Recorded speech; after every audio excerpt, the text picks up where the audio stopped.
This is the ultimate raid XP farm for Minecraft Bedrock Edition. Not only does it fully start and finish your raid, but it also delivers you the ominous bottles into the same chest that you're AFKing at. So all you have to do is drink another bottle and the next raid starts right away. If this interests you, make sure you stick around till the end of the video. Now I know this looks like a lot of materials, but trust me, this farm is absolutely worth it. Now two things really quick before we actually get started with this farm. Make sure you're not near any massive mountains, otherwise the raid might spawn on the mountains inside of the farm. And the second thing, head into your settings and make sure your simulation distance is set to 4 chunks. If it's higher and you can't change it, you're just going to have to leave the game and then do it through the settings there. Another thing I should mention, ideally you want your outpost to have one spawn spot. I talk a lot more about spawn spots in my previous Ominous Bottle Farm video. If you want to check that out, check the second link in the description or the link in the top right of your screen right now.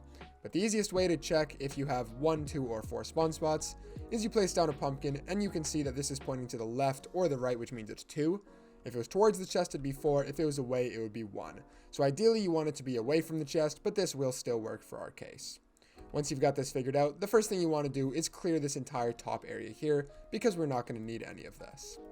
Now that we've got this area cleared out, we need to go ahead and check where the pillagers are going to spawn in our farm. So first of all, this spot right here is a guaranteed spawn spot. There's always going to be a pillager spawning in this spot here. What you want to do is take your pumpkin, place it down there, and then in whichever direction the stem is pointing, so you can see it's pointing this way, this is the corner that the pillagers are going to spawn on. So you want to take 4 iron bars and surround the corner that this stem is pointing towards. Not another one, but this one right here, and this will properly trap the pillagers inside of this box. Now you want to come to where all of these gaps are, and then go to the rightmost fence post, and then place a block right there.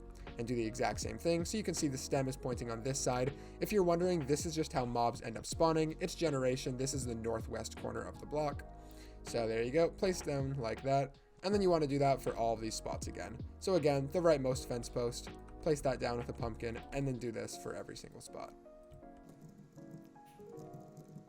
Alright, there you go. Now we have our 4 possible and 1 guaranteed spawning spot. The next thing we need to do is go 30 to 40 blocks into the air and see which one of these guys starts to spawn these pillagers. Now your AFK location is very important. If you're a couple blocks too low or a couple blocks too high, it could completely change the rates of the farm. The best area that I have found to AFK at this farm is between Y level 30 and 40. So what I'm going to do is go up 30 blocks and then see if my pillagers start to spawn.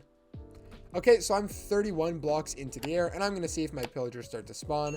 You now want to turn your game off of peaceful into easy, normal, or hard, and you will start to see that they spawn inside of the little the little square, and then you might start to see more spawning in the other corners, depending on the orientation of your outpost. Now for mine, there is only 1 spot here, even though at the beginning of the video I said there would be 2. It just happened with the chunk borders that this outpost only lined up with 1, so this is the only spot that the pillagers are going to be spawning. So now that I know this, keep this platform here because this is where we want to AFK, and then go ahead and drop back down to your area. Now there should be quite a few villagers inside of here, like 6 or 7. 1, 2, 3, 4, 5. Yeah, 5. Okay, so that works. So now that I know all of my pillagers are only spawning in this box here, you can go ahead and get rid of all the other boxes because they're not important. And then once you've got that, you can also go ahead and remove this box, but remember which corner it's around. So I'm going to remove this box, but I'm remembering it's around these corners of blocks. Now before we actually get started with trapping these villagers, let's go on to the lower levels and light up these areas with some torches just to make sure that no pillagers spawn down here. They all spawn up there and inside of your farm. So go down 1 more layer, do the exact same thing, place down a few torches, and then I'm going to go down 1 more time and place some torches on this lower level. Now come back up to the top of your outpost and you can go ahead and cover up this staircase. Now if you remember the corner that your pillagers were spawning, so for me that was this corner right here, you want to place scaffolding around that corner like that, and then place 2 more in a direction just like that. Now what you want to do is cover up this scaffolding and make some walls that are 2 blocks high, just to contain not only the water that's going to end up pushing the pillagers, but also just keep the pillagers inside. So do something like that, and then you want to place 4 signs on these end blocks here. There you go. And then you can place 2 buckets of water inside of there.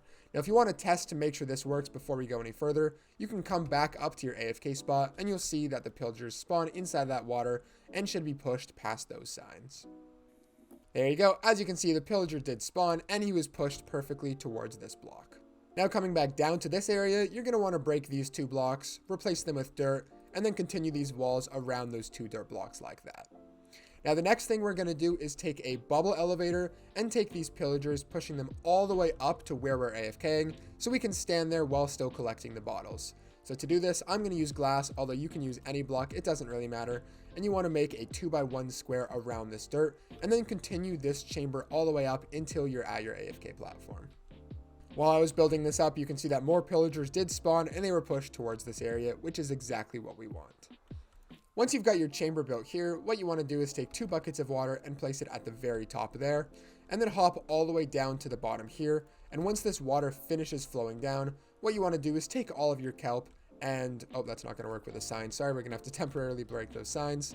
You want to take your kelp and place it going all the way up to the top of your chamber. This is going to create solid source blocks of water, which can then be turned into the bubble column. Once you've got all of your kelp placed, you can come back down to this area here, go ahead, break the kelp, and then what you want to do is replace these 2 dirt blocks with pieces of soul sand, and you'll see this has created a bubble elevator that'll shoot the pillagers all the way up to the top. Now one more thing that you have to do is come back down here, you can see they're still spawning, and place 4 signs on these spots. I did actually have the location of the signs wrong before, so make sure when you're doing it, the signs are like I show here. Now the pillagers are going to spawn here, they're going to go over to here, and eventually they're going to make their way into the bubble elevator. Now it's not 100% efficient, I know they do sometimes get stuck here, but eventually enough pillagers will spawn that they'll be pushed through, or they'll just walk through on the end and end up there anyways. If any of you can think of a better way to do this, let me know down in the comments and maybe I'll pin it to let other people know, but I just couldn't think of any more efficient way. Once you're finished with this part, we can go ahead back up to our AFK platform and we can get started on the next part of the build. Real quick, if you're ever noticing that your pillagers are not spawning, or if something's just going wrong, as you can see, mine are spawning down there, but sometimes they don't, what I like to do is turn my game into peaceful and then back into hard mode, and I also like to save and quit and then go back into the game. I don't know what it is, Bedrock goes kind of crazy, but sometimes they just don't want to spawn. As you can see, they are in my case though. They spawn up there and they get shot up this bubble elevator. But if they're not spawning, turn your game into peaceful, back into hard, and restart your game as well. For now, I'm going to turn my game into peaceful though, because if these guys kept getting pushed up here, it would make this next part really annoying to build. Now again, this next part doesn't have to be glass. I just like to use glass because I like to see what's going on in the area. What you want to do though is place 8 blocks like I do here, and then go ahead and place 2 more blocks on the front like that. Now what you want to do is go up 1 block and over 1 block, and then place 4 blocks just like that. Now coming down to this area here, you're going to want to go 1 block down and place 4 solid blocks there, and then surround this with some temporary blocks. Now what we're going to do is make the trident killer that is going to kill not only these pillagers, but also the main raid. So the first thing you want to do is take a piston and place it on that piece of glass there. Turn and place a piston, turn and place a piston, turn and place a piston like that. Now take your observer and place it like that so the arrow is facing into the piston, and then again you want to do this for all 4 of the spots, so placing 1 right there, and then like that. And then the final thing you want to do is take a redstone torch and place it on the side of all 4 of your pistons, just like this. And once you finish doing that, the trident killer is done, and you can see it gets pushed in a circle like this. You can now take a lever and place it on one of the pistons and flick it down to turn the trident killer off for now. Now what you want to do is surround this trident killer with your block just to make sure that none of the pillagers or items can escape, just like that. Once you've got this area done, come inside of here and place down 4 signs on these blocks, just like this. There we go. And then take 2 buckets of water and place it right there. Now what's going to happen is when the pillager spawns down here, he's going to be pushed up this bubble elevator. This water at the top is going to push him down into the trident killer, where he's then going to be killed. We can collect the XP, and the drops are going to go down below into the chest. Once you're finished with this part, you can go ahead and break all of these temporary blocks that we have placed here. And now for the rest of this farm, no matter what we are using, if there is an exposed block on the top like this, you want to take some leaves and place it on top of these blocks. This is to make sure that no raid mobs can spawn outside of the farm, they all spawn inside. Now, I'm not 100% sure, I don't actually think they can spawn on glass, but when I was testing this, I had multiple times that the mobs would spawn on glass. The only thing that stopped them from spawning was leaves. So on every top surface of a block, you're going to want to have placed down a leaf like I have here. The next thing you want to do is come underneath of this 2x2 square that we've made here, build down 2 blocks, and then place a double chest right there. I highly recommend this as a double chest, and we are going to end up expanding the storage later because 1 chest is just not enough for this insane farm. Now what you want to do is break that leaf, place a hopper there, break that one, and then take a rail with a hopper minecart on that spot. Now what's going to happen when this trident killer is on is a bunch of items are going to be dropped inside of here. They'll eventually be pushed by the pistons over top of this hopper minecart into the hopper, and all the items will end up inside of this chest. Now what you want to do is make yourself a little platform down here just so you can run around and actually collect the loot from the chest. Once you've got this platform built down here, go ahead and take some blocks and build them up to our platform here, remembering the top has to be made out of leaves, and then go ahead and take some ladders just so you can get up and down from the chest to this trident killer here. And then I'm just going to go ahead and finish off this platform up here just so I have a little area to run around, just something like that. So now I can stand here to collect the XP, but then I can pretty easily drop down here to collect the loot. And if you're wondering, the farm so far should look like this. Now I feel like this is a great time to mention, if something's not working with your farm, if the dimensions aren't lining up, the pillagers aren't spawning, the raid isn't starting, anything like that, you could download this exact world that I'm playing on right now. It's the first link in the description. With that, let's get back to the video. Now the final thing you want to do for this part of the farm is come up here and throw a trident inside of here. Now I'm going to throw 3 because this farm is really efficient, although you don't have to, 1 will be plenty. And now what you want to do is take your game off of peaceful into easy, normal, or hard. And as you're going to start to see, the pillagers will spawn down here, they'll get pushed up, they will die to this trident killer, and all of the ominous bottles will go inside of this chest. So as you're going to see, this guy will spawn, and like I mentioned, eventually he will walk up. Now this is it for the ominous bottle part. We are now going to get started on the raid farm part of the build, which is going to be built right on top of this. If you don't want the items to go into the same chest, what you can do is just build the raid farm somewhere over here in this direction and then have 2 separate chests. But for me, I like to have all of the ominous bottles and raid loot in 1 chest, so that's how I'm going to build it. Just a demonstration of how this works so you guys can see. This pillager captain has been pushed up here, killed by that trident killer, and then his ominous bottle, like I mentioned, is going to go into this chest. I'm going to turn my game back into peaceful while I build the raid farm. And the first thing you want to do is build up 10 blocks off of this layer here. So that's going to be the first layer right there, and then go up 9 more to make it 10 blocks. Once you've got this chamber built up, go ahead and take 4 blocks and fill in the corners of the chamber like that. And now for me, I'm going to build the actual raid part in this direction, not over top of your platform, although it doesn't actually matter how it is. So the first thing you want to do is go to any one corner and build out 7 blocks. So 1, 2, 3, 4, 5, 6, 7. And then go to another corner like this and build out 7 blocks. So 1, 2, 3, 4, 5, 6, 7. Then connect those corners and make a big square, leaving this 2x2 hole open. Once you've got this platform built here, on the 2 walls that are touching your drop killing chamber, whatever you want to call it, you want to place a row of blocks on top of these blocks right here. So placing another one there. And then on the 2 walls that are not touching the hole, you want to go out 1 block and you want to extend this. So again, out 1 block and then extend it down like that. And then take this up 5 more blocks for a total of 6 blocks high. Once you've got this box built that's 6 blocks high, you want to go to the opposite side of your killing chamber, place down 3 blocks there, 2 there, and 1 just like that. You now want to take an infinite water source. You're going to want to make one, because we are going to need quite a few buckets of water for this next part. What you want to do is take 1 bucket of water and place it there, and then take more buckets of water and place 1 along each block on these 2 walls like that. And then you can go ahead and of course remove your infinite water source, and you should see the water flows perfectly and stops right before the edge. If it doesn't, make sure that these 2 stretches of blocks here are both 8 blocks long. Perfect, there we go. The next thing you want to do is come over to this corner here, count up 1 block and place a sign. 1 sign right there, and 1 sign right there as well. Then skip 1 block and place a sign right there, and a sign right there, and then take a bucket of lava and place it in the middle just like that. Now what you want to do is take a solid block, place it there, place a leaf on top of that solid block, and then another leaf on top of every single block that we've placed at the top here. Now that we've got this area done, the last thing we need to do is the villager area. So to do this, come underneath of the farm, and I'm going to build the villager house underneath of this area here, although you can do it on any side you want, it doesn't matter.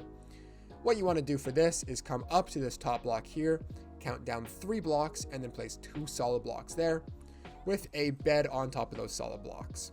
You now want to break both of those, replace it with leaves, and then go ahead and extend that out 1 more. Now what you want to do is place 6 leaf blocks there, or 2 depending on if you filled in the corner, and then you're going to want to place 6 there as well. Now you want to take any workstation and place it in that wall with a torch on that workstation to make sure no mobs spawn inside of here and end up killing the villager. And now the final thing you need to do is get a villager inside of this area. Now I know it's complicated getting a villager all the way up here. You can push them into the bubble elevator, you can use a boat and a lead, a nether portal, anything like that. I showed all of those methods in the video. It's the third link in the description or the top right of your screen right now. It's the time on screen of that video. If you want to check out easy ways to get your villager up here, go ahead and check that out right now. For the sake of the video, I'm just going to spawn my villager in. When you're doing it though, make sure he doesn't have a green jacket. Your villager should link to the workstation that you've placed down. So there you go. I should have a Fletcher because I placed down a fletching table. And now you can go ahead and fill in this box. And just like that, your entire fully automatic raid and ominous bottle XP farm is completed. One more thing I'm going to do really quickly is lower this platform up here. I don't like how high up it was. I like it being one more block down. There you go. This is not mandatory. You can just build this however you want. Design it, decorate it, make it look beautiful. But I think that is going to be perfect for me. And then just a way to get up and down from my chests. There we go. It's now time to do a test run at this farm and see the raids. First of all, you want to turn your game into hard mode. Hard mode gives the best drops for raids. Easy mode might not give totems. Normal won't give as much loot. Hard mode gives the most drops inside of a raid. So go ahead, turn your game on to hard mode. Now what you want to do is hop down here. I'm going to actually go into survival mode for this. You want to grab the ominous bottles from this chest that you gain from your pillagers down there, and then just go ahead and drink it. Now all you have to do is sit here. Once this effect wears away, the raid is going to start because of that villager there. All of the mobs are going to spawn up inside of there. They're either going to be killed up there or they're going to drop down inside of this area. As you can see, while I've been sitting here waiting for the raid to start, I've already gotten another ominous bottle in this chest. So when this next raid is finished, I can go ahead and drink this bottle and get another raid started already. Let's put this back inside of here for now. Now soon enough, there you go. As you can see at the top of my screen, the raid is starting. And now all I'm going to do is sit here and you're going to see the mobs will start to fall and die to this dragon killer. And if I go into creative mode just to show you guys how the farm works, like I mentioned, all the mobs are going to spawn up here, fall down that killing chamber, and then die to the trident killer. Now let's go ahead and finish the rest of the raid.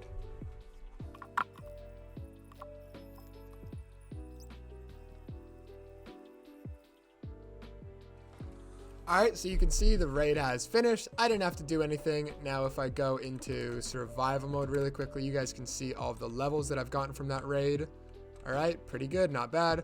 And now there's probably more up there too. If I drop down here, you can see I got a ton of totems here. And like I mentioned before, I have another bad omen ominous bottle that I can drink and the next raid will start. And I can do this over and over and over as many times as you want. That's going to be all for this massive ultimate raid XP farm. Now guys, this took me quite a while to design, so if you enjoyed, please make sure to leave a like and subscribe. As well, you could download this exact world, just the first link in the description. And with that, I'll catch you guys in the next one.